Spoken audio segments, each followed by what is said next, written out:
And we're going to move to item four. Item four, we'll now approve the minutes from the meeting held on April the 10th, 2018. Move approval of minutes. Second. All in favor? Aye. Okay, we're going to move around a little bit and get some people out of here that want to get through, I'm sure. Move to item 5C, which is discuss, consider, and act upon water contract amendment with the city of Roby.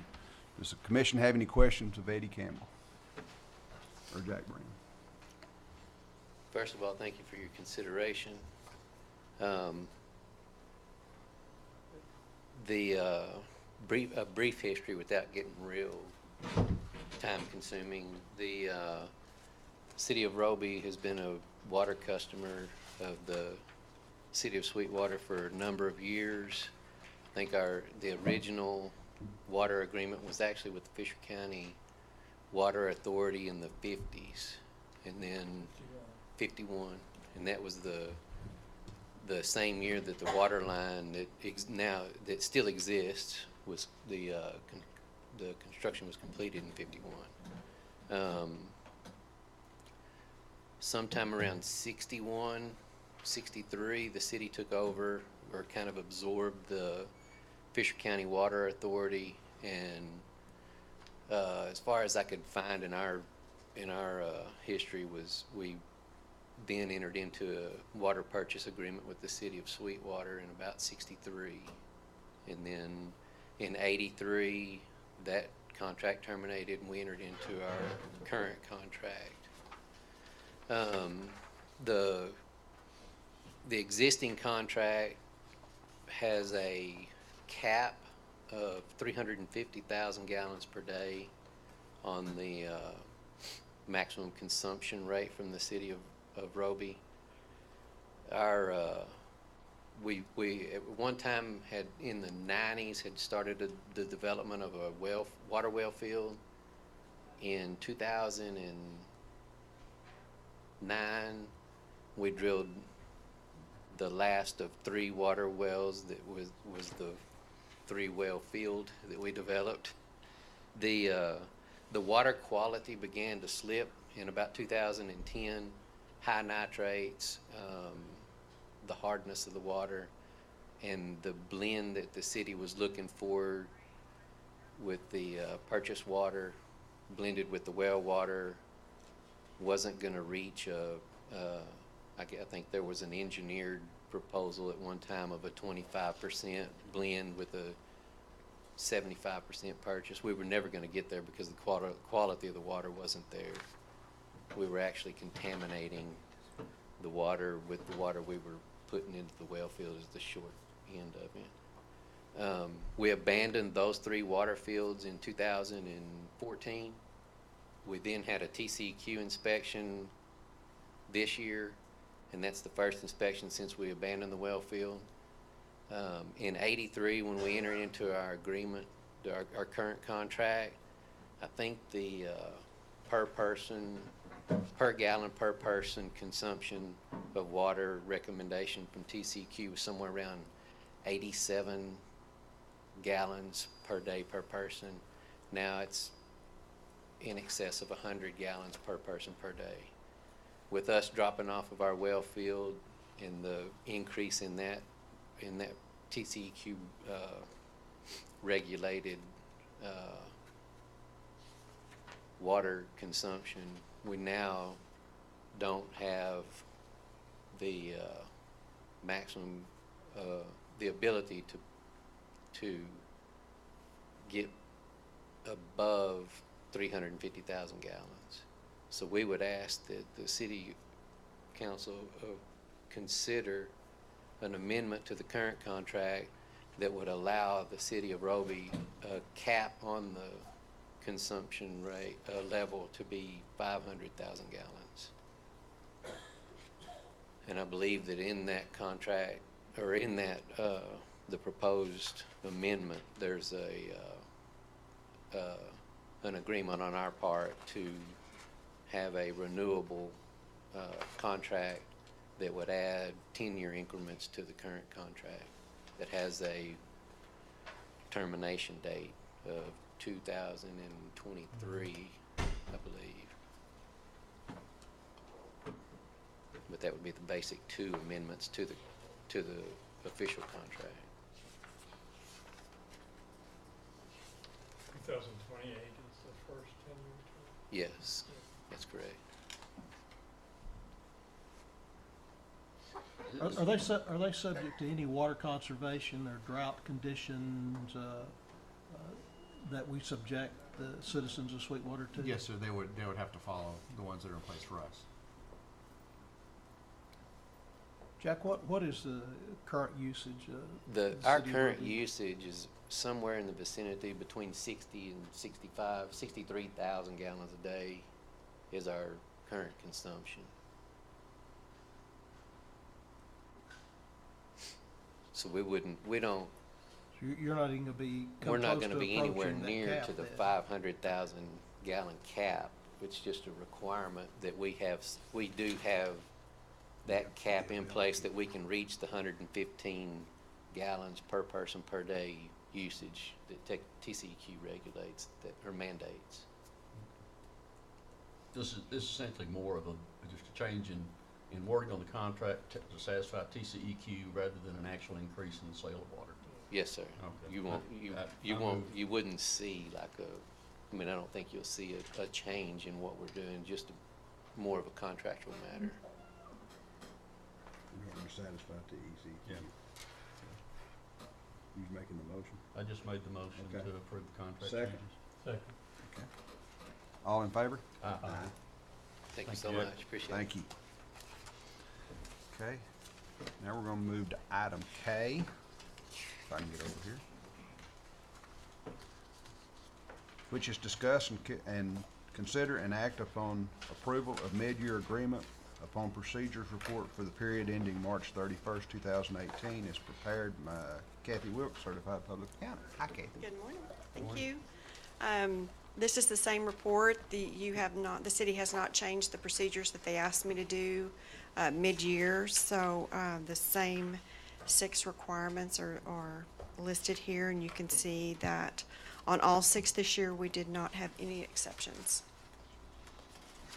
I'd be happy to go into more detail if you have any questions. I move we approve the mid-year report. I second. All in favor? Aye. Thank you. Thank you, Kathy. Thank you for your Thank patience. you, Kathy. Go back to I.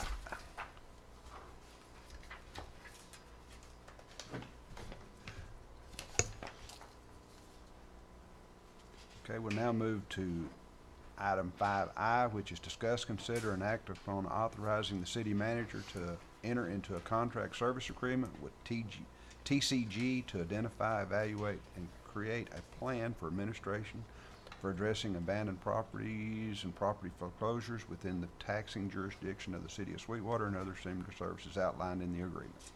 Yes, sir. Glad to be here. My name's Danny Barrett with Texas Communities Group.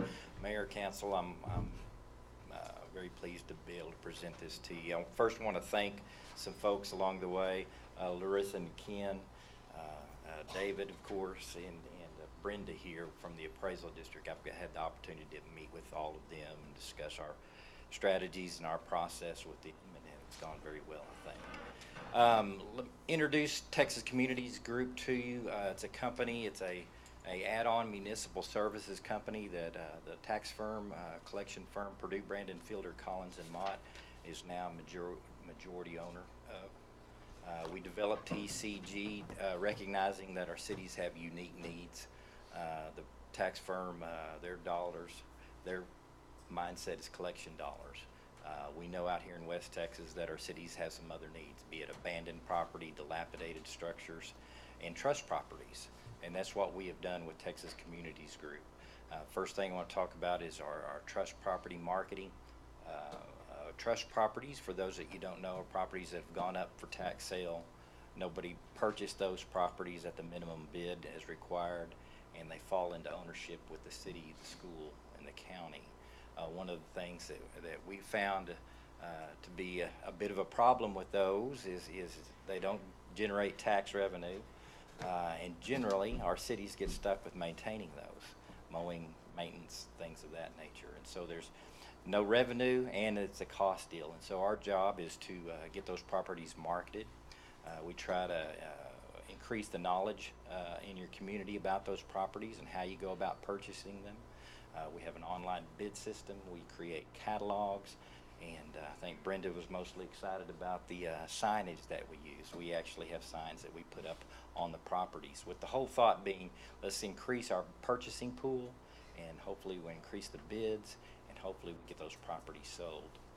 In conjunction with the firm, we've also created some filter systems.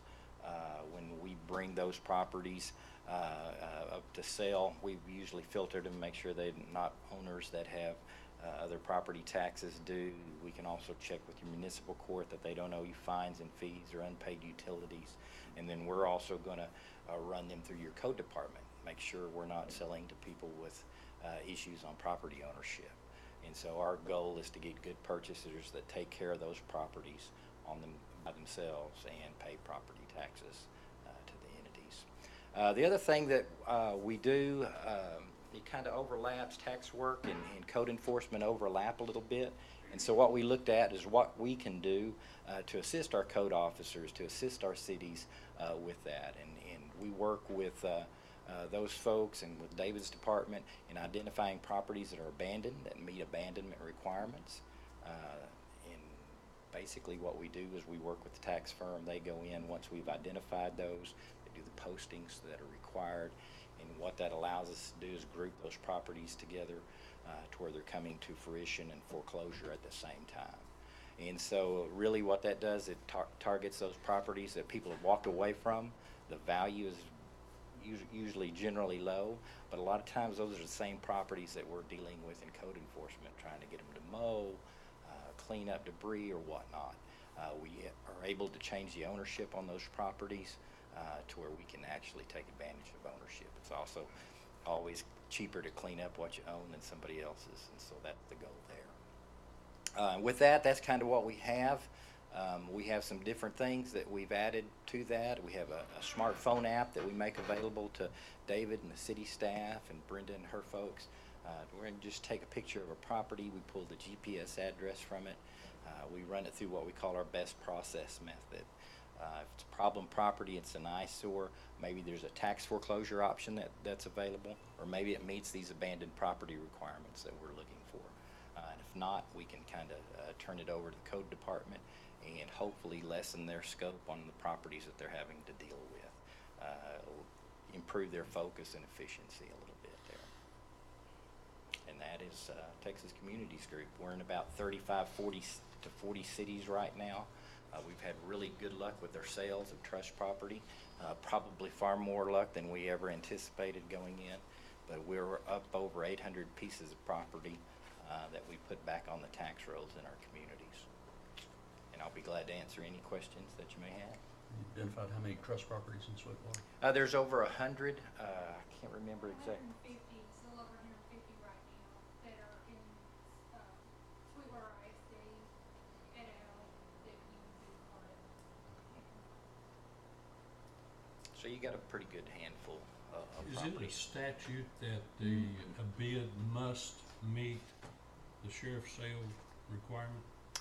Or can, well, I've bid on properties Right. before, Mhm. and they've approved the bid with, and this comes from the school board. If you'll come up to the sheriff's sale, we'll gladly let you have this property. Well, the property's not worth, An interlocal agreement was put in place last fall, where now that taxes, Uh-huh. see it as sheriff's sale, once that defaults, goes into the entity's names, now the minimum bid is actually just the fees of the kitchen It's any other fees. The interlocal agreement that was signed by the city and the school district and county, the water district,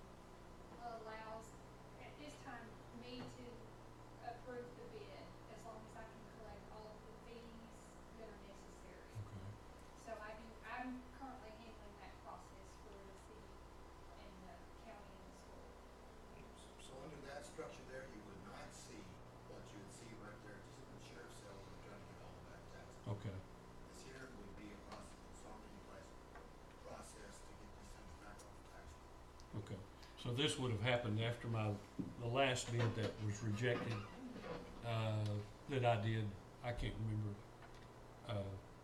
over a year ago. So this would have taken place after that. Good. Well, my concern is this, if nobody bought the property at sheriff's sale, it's likely not gonna get that amount anytime. Correct. So my concern was, come on, accept the bid. Somebody wants the property, they're gonna put it back on the tax rolls. Correct. It's gonna be a generator rather than an expense. Right. So I'm glad to hear. We're a big this believer failed. in Yeah. a property's worth what a willing purchaser is willing Right, to pay for it. absolutely. And the city doesn't have to mow it anymore. Right. Yeah, I think we're working And it's within back that, on the tax rolls. which the is a benefit to interlocal everybody. agreement that they worked, passes the approval on to the appraisal district. Excellent. And at yesterday's state board meeting, as a final act, SEED agreed to pay the annual contract For this, for this, yes. This will be at no cost to the city. then all we need is a motion to approve it. I move we approve it. I will second. All in favor? Aye. Thank you. Thank you, sir. We'll work hard for you. Thanks for that.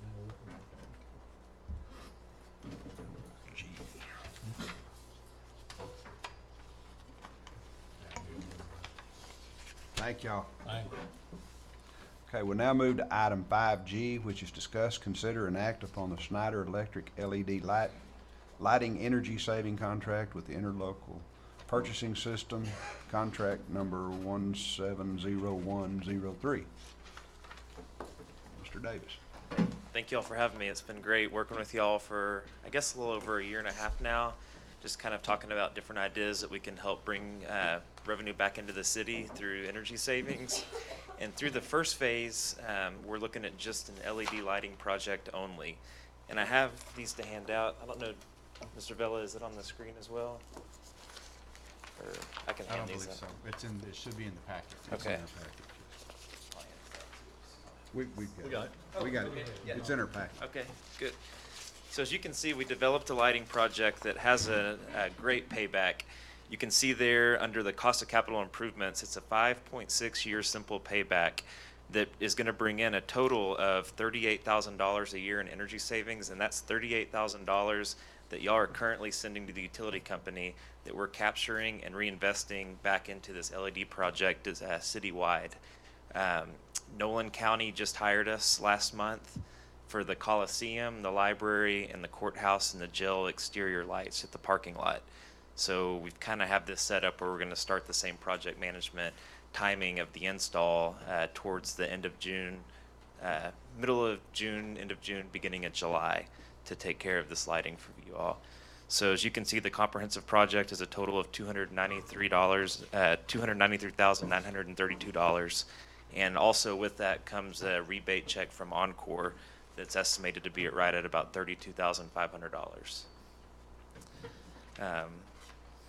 And really, we've gone over this kind of in the last few meetings. Y'all procured us through the Texas Interlocal Purchasing System. So I'm really here today just to answer any questions you might have and see what we can do to move forward to begin the work for all you. So this $293,000 if you paid back over a 5.6 year. Yes, sir. That's return on investment is 5.6 years, and then from that, you'll just be reaping the savings from that moving forward. We do have Andrew Friedman, our financial advisor, here to discuss and go over with all of us here the options to go ahead and if we decided to go forward with the project, how to pay for it. So that's going to be, I think, a pretty important piece of it, isn't it, Yes, Charlie? sir. So, Andrew, if you have any thing to share with us. Sure. Good morning, Andrew Friedman with Samco Capital Markets. Work with you all on debt financing issues, and Patty and Mr. Vela brought me up to speed over the last few weeks about this project and really to just run through what your options are when it comes to paying for this $294,000 retrofit project. And your options are pretty simple. You can pay cash for this project, or we can finance it. using one of the available tools that we have as a city. And so that's kind of what I put together here, a short presentation. Page one, really just detailing what our options are to pay for this. We can use cash, we can issue tax notes, which are an ad valorem tax-backed security that can mature anywhere between 1 and 7 years. If you want to go further than 7 years, we have to look at certificates of obligation, which is how we have issued our other projects that we've sold to the Water Development Board for our water and sewer upgrades that we've done and our plant. General obligation bonds are also, and certificates of obligation are backed by our ad valorem tax back pledge or utility system revenues, or a combination of the two. General obligation bonds are backed solely by your ad valorem taxes, and you have to go through a bond election, take it to the voters to authorize that project and an amount. And then you've got a lease purchase agreement, which you see oftentimes in cities or municipalities to fund the purchase of police vehicles, of capital equipment, and certainly an LED retrofit certainly falls in the scope of what you could use that for. And it's a different type of vehicle, but one that I think you see pretty prevalently. So I put together just a slide of why would you want to pay cash? Why might you not want to pay cash? Because we have, and I've looked at the 2000, our fund balance in the general fund. One of the things that I'm always concerned with when we say, okay, let's use cash. We've got an available, an abundance of cash that we could spend toward this. And so the first thing I look at is, well, what will that do to our fund balance if we were to reduce it by roughly $300,000? The rating agencies, we have a AA- credit rating from Standard & Poor's. They also keep an eye on that, on our liquidity, on our structural balance of our budget, and they want to see that we have a fund balance of at least 25% of our operating expenditures. Right now, we currently have 44%, so we're doing really, really well. And if we spend down $300,000 of that, we'll be at 41%. So I think that is a viable option depending on how you want to proceed and how you want to manage your cash to determine whether or not you want to finance this or simply use available fund balance to pay for it. One of the other reasons you might not want to use your cash is if you're experiencing economic downturn, we're having our values decline, and we're having to increase our tax rate. Sometimes you can use that fund balance to help provide that cushion, so as your values go down in a year, you're not having to increase your tax rate on citizens. Again, it's a give and a take, because if you do that too many times in a row, you've created a structural imbalance where we're now reliant on fund balances that we're depleting. And then reasons why you would want to issue a tax note, reasons not to issue a tax note.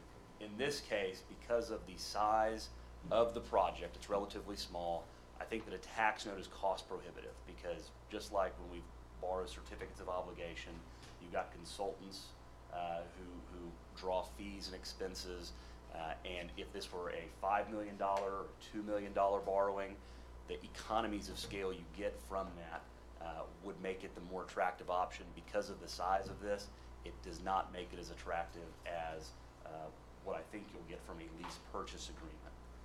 And that's what I've put together on the following page, is really just a breakdown of the total principal and interest cost of your different borrowing options, be it 3, 5, or 7 years, for $294,000 delivered to the city. So you can see what the interest rates for a tax note I've estimated between 2.25% and 2.75%, depending on if you borrowed over 3, 5, or 7 years. And then you can see a lease purchase agreement. The interest rates are much higher comparatively, but the fees associated with a lease purchase are so much less that they end up being cheaper.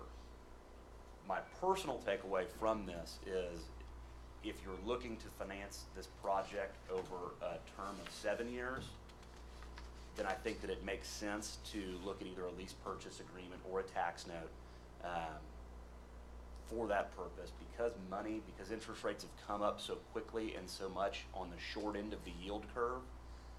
I don't think it's a very efficient way to finance if we're only talking about borrowing money for 3 years. I think using your cash might be a better use of your funds, avoid paying interest on a lease purchase. For instance, 3.95% for 3-year money is pretty expensive when we have an availability of cash.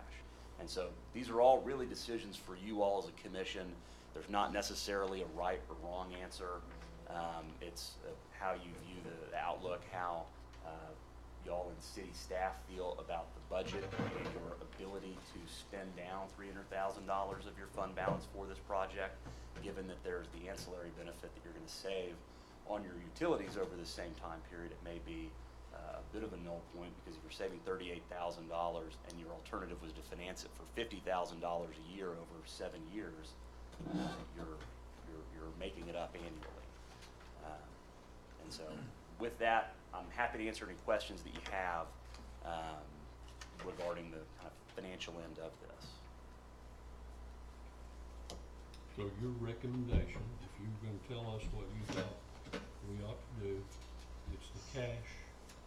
If you said we're between financing this over 3 years or 5 years and paying cash, I would say pay cash. If you said, no, we really want to finance this over 7 years or even longer, I would say then let's look at doing a tax note. Keep in mind too, we're about to start next phase. We've worked several phases with the city of Abilene, and the way that works is that $38,000 you see as far as the annual savings, that's the backing by Schneider Electric. So if that's a shortfall 1 year, we're writing you a check for that. We're putting our company on the line saying, hey, this is what it's going to pay for as far as what savings are going to get you back on the line. Well, I asked this question, I guess when you first presented it to us, and I voted against it because I can't see any way to quantify that other than just pulling numbers out of the air. That's our the runtime hours, being able to see exactly what that is. That's exactly what we did at the county, and the risk is on us where we're seeing this. I know, but there's no way to quantify it. That would be a good question for my engineer, but I'm not sure how he answered that last time. Not my satisfaction. Okay. I mean, we've done this 600 different cities all over the country, and if we're going to say from the runtime of the hours, it's really changing the 40, 60 watt bulb down to a 16 watt bulb. You just do the math there, and that's where we calculate our savings. And I think I asked this question before. The percentage of savings from where we are right now annually is, I think y'all said 20%. I think it was right at 20. Yes, sir. Now this 32.5 from Encore, the rebate, that comes immediately, or is that over the term of the contract? So as soon as we get an approval, we'll have our guys come out and we'll do walkthroughs to get the application turned in time to be able to get that rebate from Encore. So at Nolan County, for example, we're starting work there, I believe, on June 15th. So starting June 1st, we're going to do the walkthroughs, make sure we have all the applications turned in, and then we're going to present them the rebate. So you will get the rebate probably within, I'd say this project I think is going to take 3 weeks. So before the end of the summer, you'll probably have that rebate. So how does the city, Mr. Villa, feel about paying out that cash? Patty?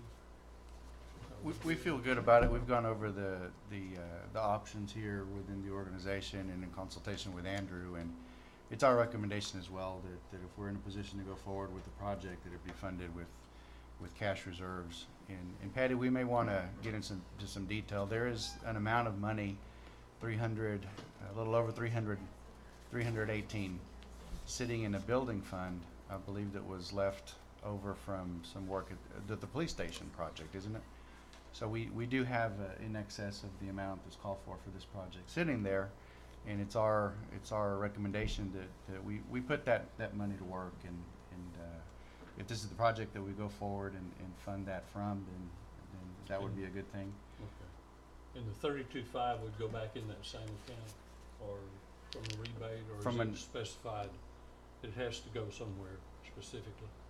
Specifically, but I'm sure we'll be paying it out as soon as we get, I mean,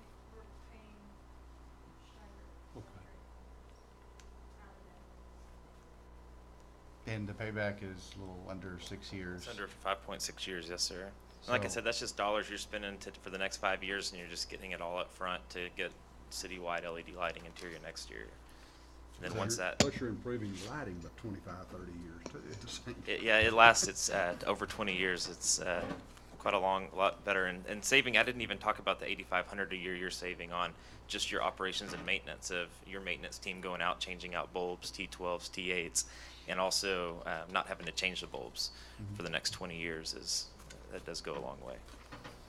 And Charlie, how does that work? You have that, you've calculated the $38,000 number that you guaranteed in savings. So if Yes, sir. we only end up realizing 30,000 in that 1 year, you write us a check for $8,000. $8,000. What if we end up realizing $50,000 in savings that first year? Then y'all keep $12,000 extra dollars. So we're not sending that 12 back No. to y'all. We get paid It's- as general contractors. We get paid during the Okay. install of it, the project management, and then we're gone. And then we obviously want to keep being partners. The city of Abilene, we've changed out boilers, chillers, HVAC, controls, lighting.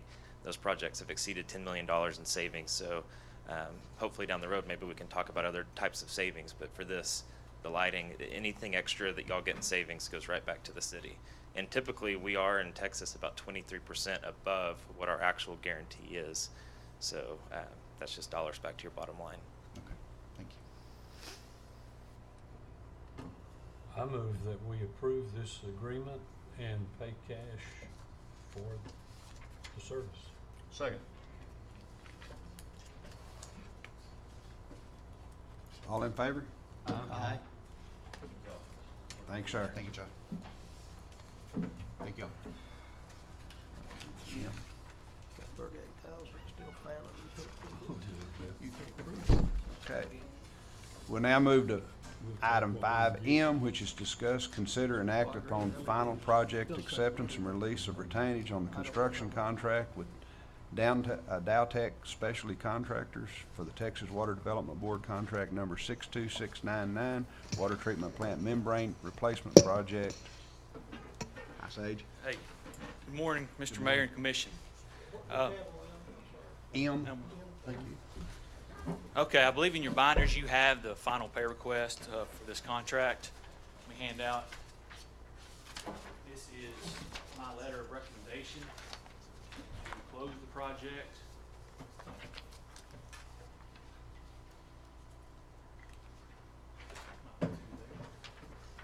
There he is.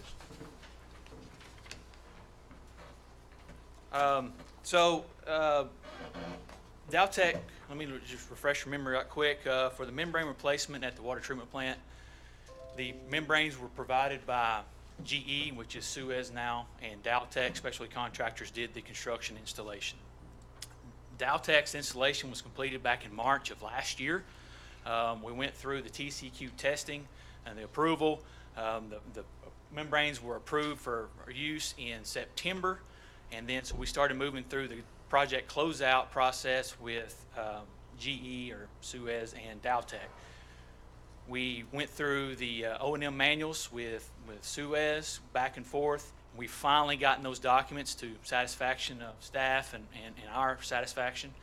And so now the closeout documents have been provided, and we can recommend release of final payment to Dowtech, which that amount is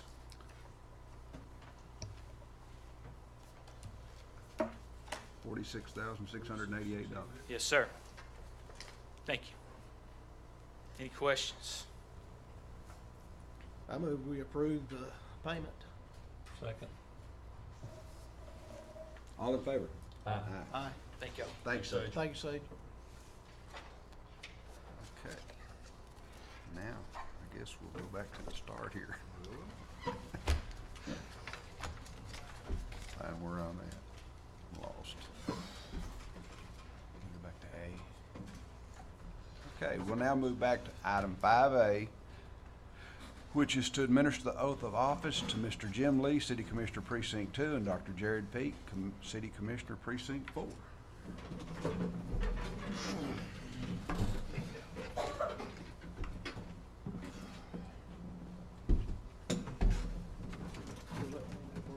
Please raise your right hand and repeat after me. I, in your name.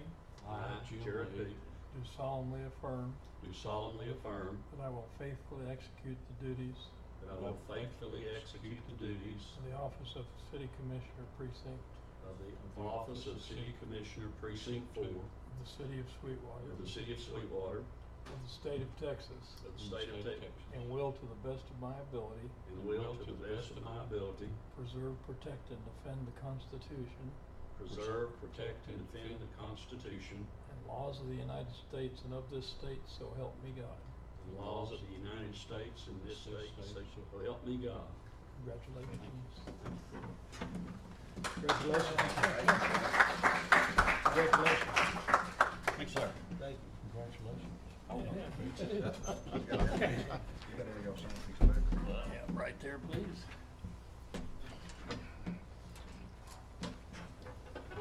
Yeah. Jim and I decided we got to redo all of that meeting because y'all weren't legal.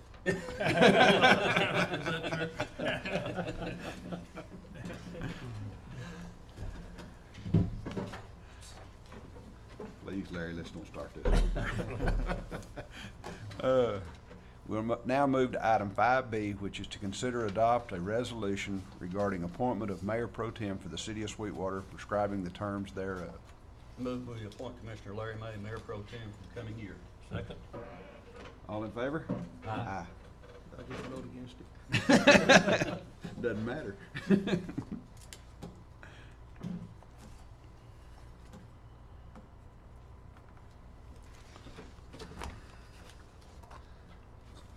Okay, on the 8th day of May, 2018, the City Commission of the City of Sweetwater, pursuant to the provisions of Article 4, Paragraph 11 of the Charter of the City of Sweetwater, consider the appointment of Mayor Pro Tem for the period of May 8th to May 14th, 2019. Now therefore is resolved by the City Commission of the City of Sweetwater that Larry May, as a duly elected member of the City Commission, shall serve as Mayor Pro Tem during the period May 8th, 2018 to the regularly scheduled May 2019 City Commission meeting.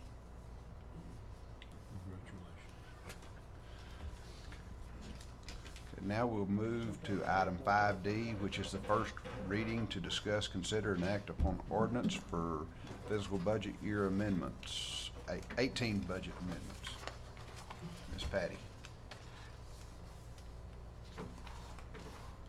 This budget amendment really goes hand in hand with the next item. It's solely related to the possibility of instituting a seal coat project for this year. As you all know, it's been since 2016 that financially we're able to do a seal coat project. We did have to, due to budgetary restraints last summer, skip seal coating. So that's something we've discussed at this level and decided that we just can't afford to, for the condition of our streets and folks that drive them, utilize them every day, to skip a seal coat project another year. So our sales tax is up a little bit this year, thankfully, and our proposal right now is to go ahead and utilize these funds for a seal coat project.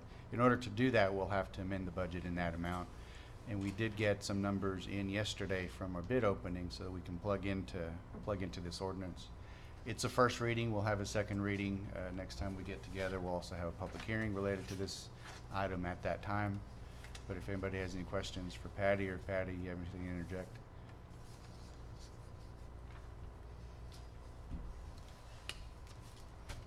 I think we need to keep doing the seal coating agreement. I'd hate to see the city be in the position that Abilene is in. Sure. So you're putting that in a motion to approve this? Yes. Second. All in favor? Aye. Thank you.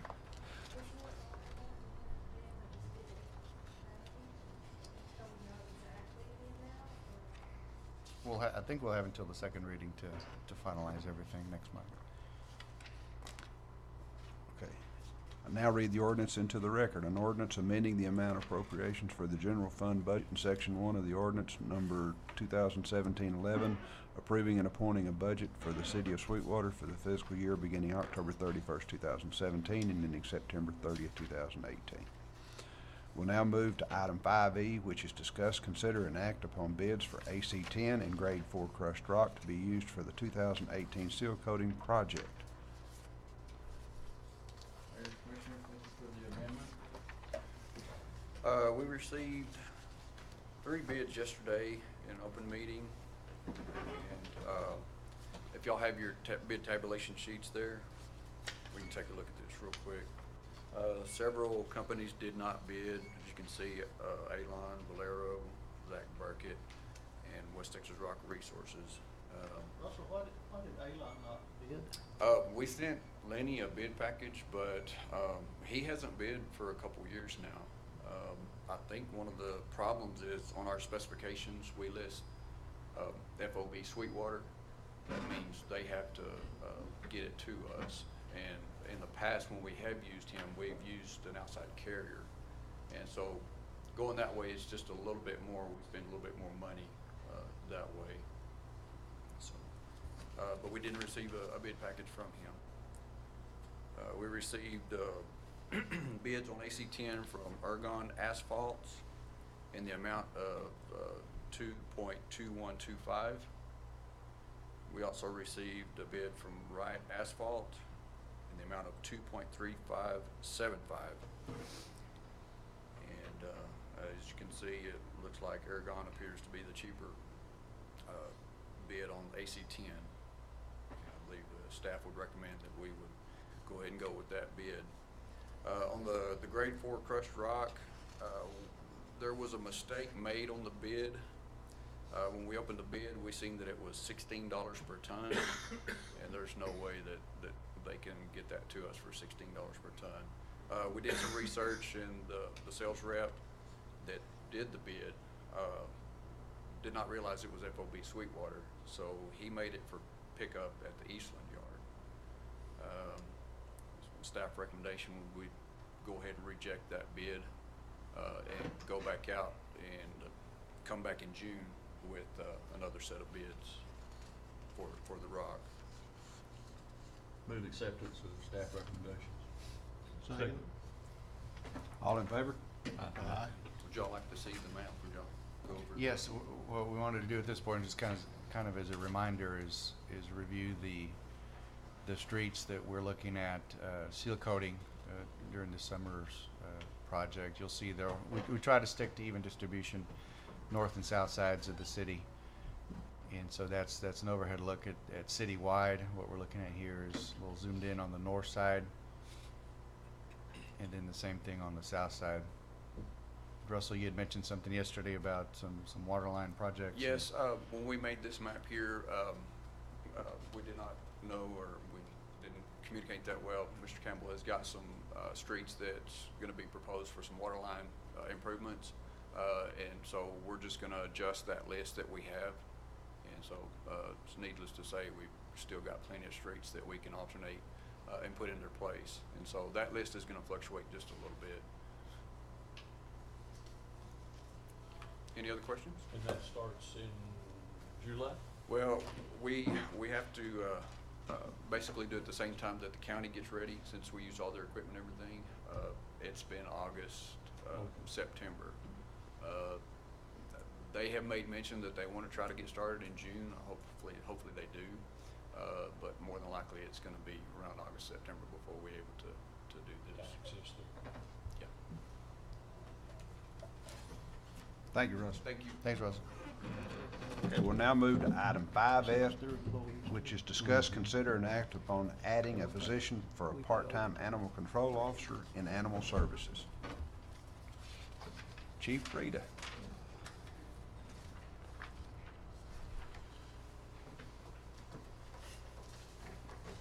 Thank you, Mayor, Commission. Quick little bit of a trip down memory lane.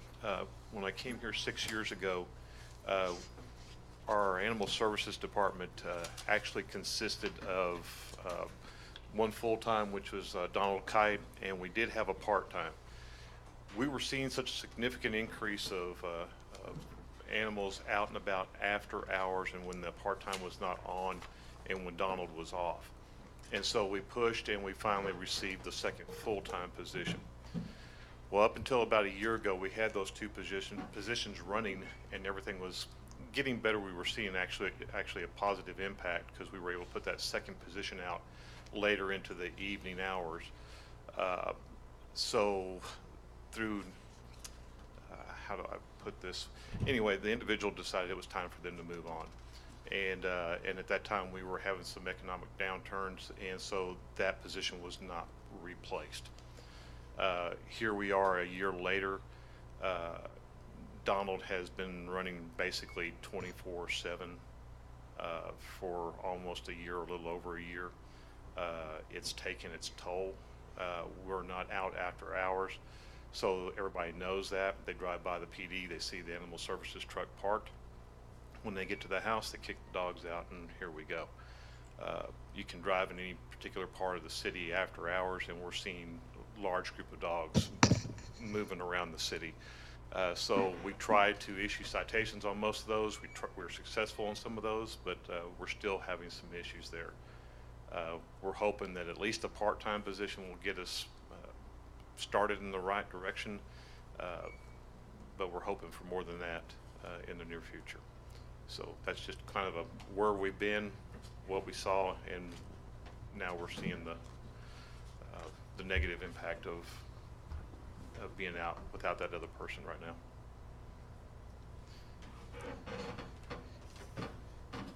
And I know Donald, I'm sorry, go ahead.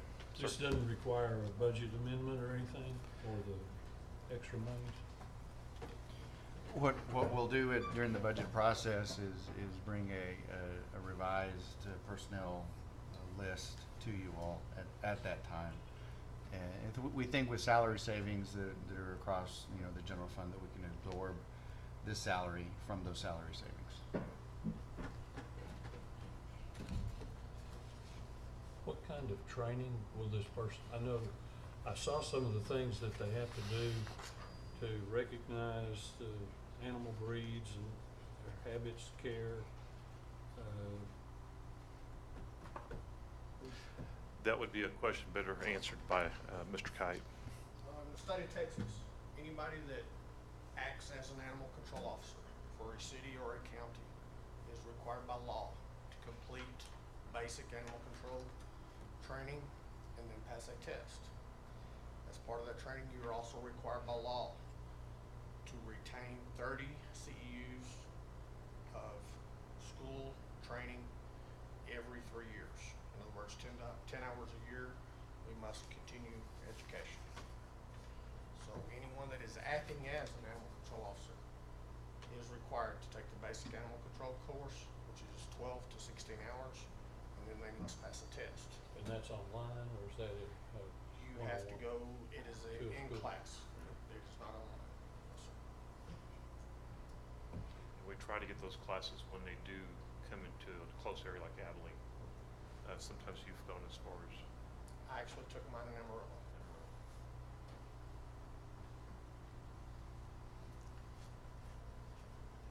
How soon before somebody's hired are they usable? That's really hard. I would say on average, it would be 3 to 4 weeks before I would be comfortable turning them on their own. And it depends on the person. Do you anticipate this person to work with you or work after hours, apart from you? Or what are your plans on working with this person? If we were to go back to another full-time position, which is what I would hope, until I am comfortable with them being on their own. We would work together pretty much the same schedule, with the exception of them possibly working weekends to clean. Once they are fully trained and I'm comfortable with them being on their own, and then we would work different. There would be certain days of the week we would work at the same time, but for the most part, they would be working later in the evenings and then on weekends. What we've done in the past is that it would allow them the opportunity to, when they're on the same days, it allows Donald to make sure the shelter is cleaned properly and prepared for the state inspections, as well as our adoption efforts, trying to get the animals adopted out to new homes. So those days that they're on the same time, The second officer is out actually handling calls for service, and he's able to address administrative issues. And then covering the weekends allows Donald to have some downtime, and that the other person maintains the integrity of the shelter. So right now, Don, are you on call 24/7? Yes, sir. If you're not being approved this position, please. There's a motion. I move we approve this position. Okay. for I'll second it. part-time position. Thank you very much. We appreciate it. All in favor? Aye. Thank y'all. Okay, we did G. We're to H, right? Yes, sir. Okay, we'll now move to item 5H, which is discuss, consider, and act upon authorizing city staff to utilize resources to build a dog park as a public-private partnership.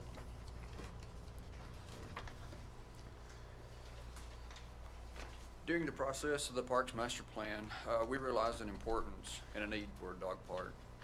On the Needs and Assessment Survey, it was recognized that a dog park had made it with the list of strong number of supporters. As you can see up on the screen there. That slide, it shows what park-related item would encourage you to visit Sweetwater more. And surprisingly, dog park was on there, 19.8%, so almost 20%. There had been a little bit of talk of a dog park before the Parks Master Plan.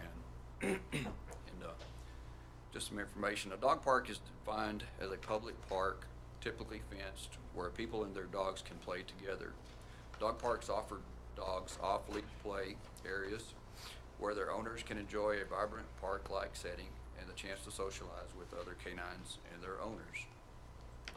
Dog parks, which are sometimes managed by park users in conjunction with city officials, are being established all over the country and offer a wealth of benefits to dogs, dog owners, and the community as a whole. That little bit of information come off the American Kennel Club. There are many benefits of a dog park, but a few to mention are allows the dogs to exercise and socialize safely, promotes responsible dog ownership, provides an outlet for dog owners to socialize, and increases the overall park offerings and provides an improved community perception about the park system. So you're adding to your parks, which is part of the perception and part of the master plan like we're heading towards. Go to that next slide. That just shows right there also a part of the survey where number 16, dog park, was of importance on the performance and importance assessments.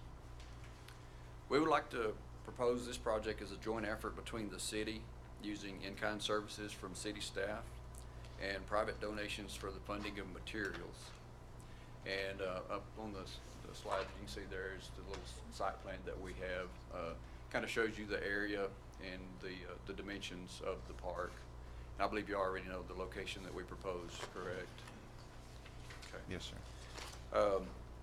We have estimated the materials needed for the proposed cost of $50,914.31. Cost could vary based on other discounts received and miscellaneous items such as park benches. So we're already kind of hearing of possibly some discounts, some donations and such. So that cost, could be a little bit cheaper than that $50,000 that we had looked at. I kind of did a little figuring, and the cost for in-kind labor, what would cost us to construct this park, probably going to be close to around $10,548, and that's just using city staff for the labor. We kind of figured an estimated annual maintenance cost of around $4,886, which that'll be just for mowing, policing, cleanup, and things of that nature for maintenance, irrigation repairs. And kind of shows you right there a list of everything that we had figured on the fencing being the bulk of the cost, $24,814. And the park benches on the miscellaneous items, that could be a little bit more. We kind of figured roughly around $600 per bench. if some people wanted to donate a bench, like as a memorial, you can get some of those with some cutouts saying in memory of or whatnot. Those we've kind of found to range in about $1,000 to $1,200. So hopefully, best case scenario, someone would want to donate, a bench or something like that. Everything else is pretty well standard down on the bottom, I believe. And total miscellaneous items cost will be $26,100. So upon completion and opening of the dog park, if approved, a set of rules will be implemented and followed by all park users to help promote a safe and secure facility. I think that's about it. Does anybody have any questions of me or Mr. Bell? Russell, are you not putting in any lighting or anything? No, sir. No lighting. It's just going to be basically for daylight operations.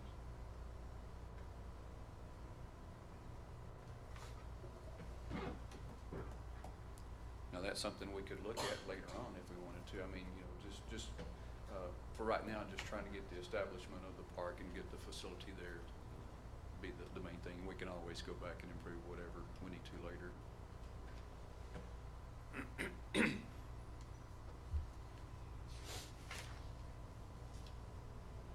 Well, Jared, you've kind of worked on this. Is there a group of private people that you talked to or that have looked at? I don't think there's any particular one group or anything.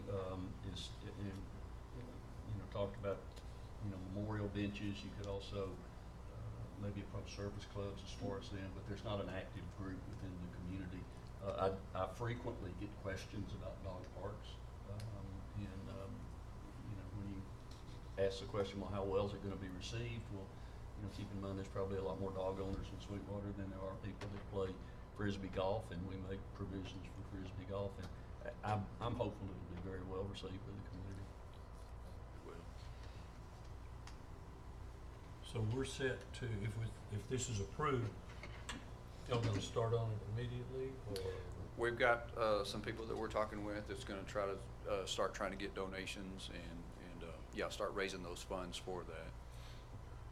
Well, if you want to mention possibly, we talked about the MDD maybe kicking in a little bit to get this process started as well. So I think that may be another option that we could be looking at as well, just to get those funds coming in and get it started.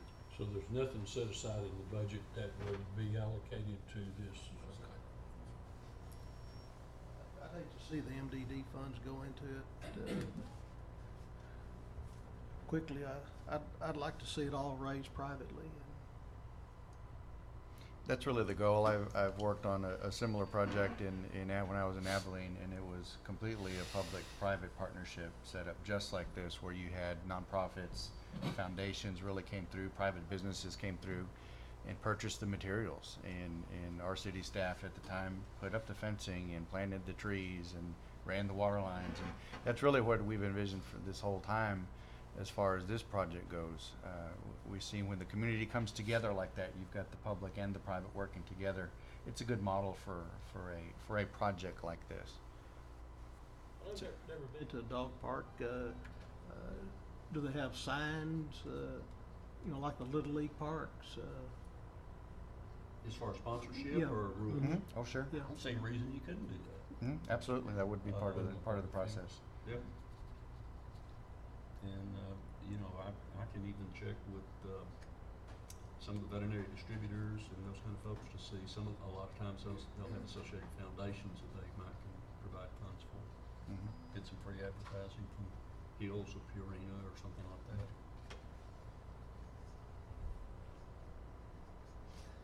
I would move we proceed or approve the project and begin to focus on trying to raise some money to make it a reality. Second. All in favor? Aye. Thank you. Thank you. Thank you, Russell.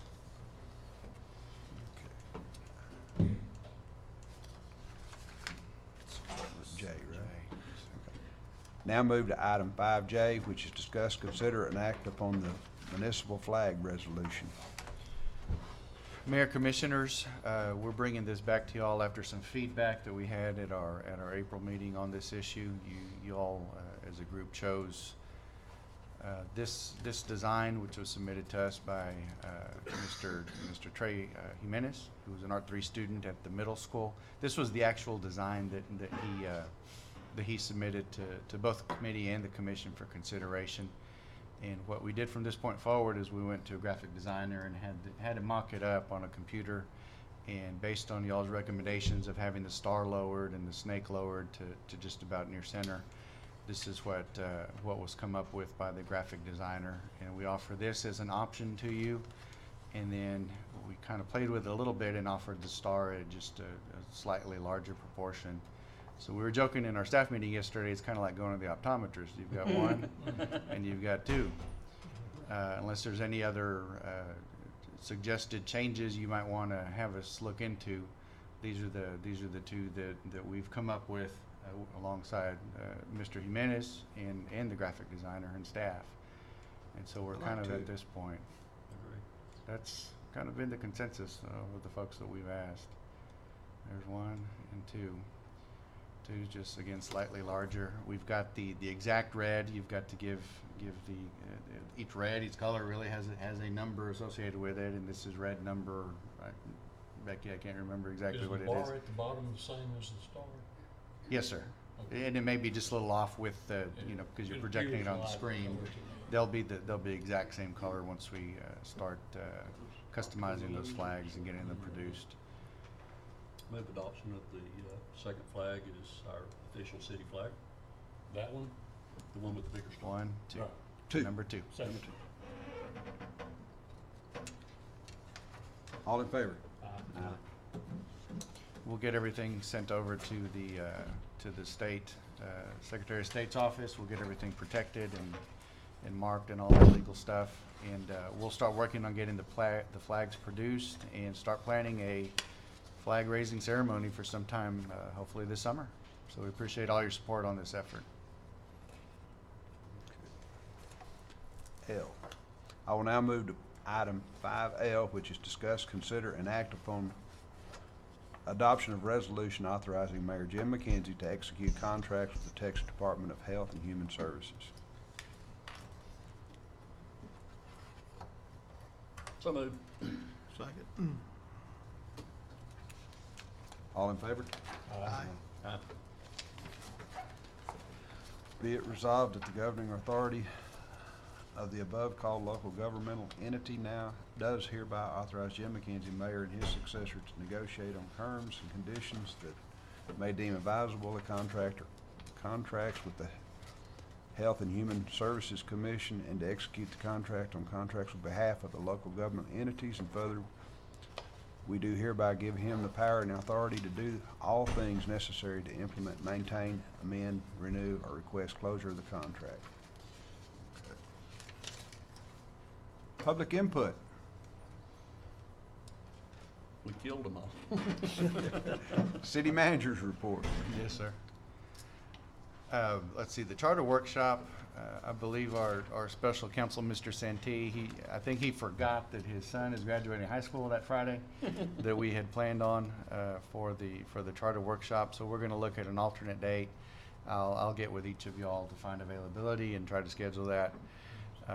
Moving on to item C, we do, and in a similar vein, we have a budget workshop scheduled at the conclusion of our regular June 12th City Commission meeting, and we'll have a lot of information to present. Kind of look at it at the budget from a high level, and then as we move into the budget cycle during the summer, we'll get down in the weeds and we'll come up with a good, usable, workable budget by the end of this fiscal year. Nixle alerts, just kind of wanted to talk about that a little bit with, a lot of severe weather, things that happen in the city that require mass communications in a very short period of time. What we're looking at is for our, offer this to our citizens, and it's a text thing. It's a message by text. It's an opt-in type of a program where you would have to text our zip code, 79556, to the recipient's number, 888-777. So you dial that instead of dialing, best friend or your wife or something, you dial 888-777, that's the recipient, and then in the subject of the text you send 79556. That automatically opts you into the program, and whenever there's say a tornado alert or hail is imminent, thunderstorms coming, those types of things, street closures, we can use them for just about any type of communication that we want to get out quickly and efficiently to our citizens. As long as they're opted in, they will get that message, and they can opt out at any time. So, Joe, we'll work with you to get some of that information out. We've been up and running. We don't have a lot of participants at this point. Do we have a number approximate? There's not a whole lot of folks, but as we put information out, we hope that grows. It's a health and safety issue, and we're going to start relying on that a lot more. The water availability report, I have that here. We got one more now. There you go. Didn't take very long, did it? So on the water availability report, I had sent that out along with an email from Mr. Hibbs with EHT, basically just saying that we're remaining in a no drought condition. We'll continue to monitor, rainfall and consumption as we head into the summer months. But given that it's May and heading into the drier months of the year, we believe we're in a good spot. We'll continue using both ground and surface water as our available water sources. If anybody has any questions on that. If not, Mr. Mayor, that's all I had for my report. Does anybody want to make an emotion for adjournment? So moved. Second. All in favor? Aye. 12:06. Last time was 12. It's starting to turn into a real job.